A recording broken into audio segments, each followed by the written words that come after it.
ஆணவ கொலை நிறைய இருக்குது. ஆணவ கொலைன்னு சொன்னாங்கன்னா, இப்போ ஒருத்தன் ஒரு முஸ்லீம் பொண்ணு ஒரு இந்து பொண்ணை கல்யாணம் பண்ணிக்கிட்டான்னு சொன்னால், அப்போது நான் வந்து ஒரு முஸ்லீம் சமூகம், நான் ஒரு அமைப்பு வச்சுருக்கேன், என் அமைப்பு சார்பாக எங்கள் சமூக பொண்ணை நீ எப்படா கல்யாணம் பண்ணேன்னு சொல்லி அவனை போய் கொலை பண்ணால் அது ஆணவ கொலை.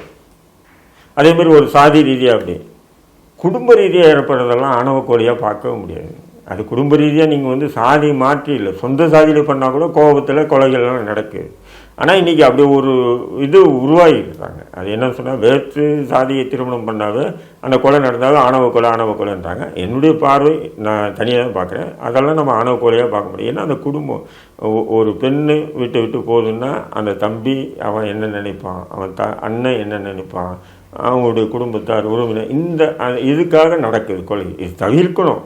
போயிட்டு விட்டு போ அப்படின்னு சொல்லணும். இந்த கொலைகள் நடக்குது. பட் அதுக்கு பேர் ஆணவ கொலைன்னு வைக்கிறாங்கல்ல, அது கொஞ்சம் இதுவாக இருக்கு எனக்கு.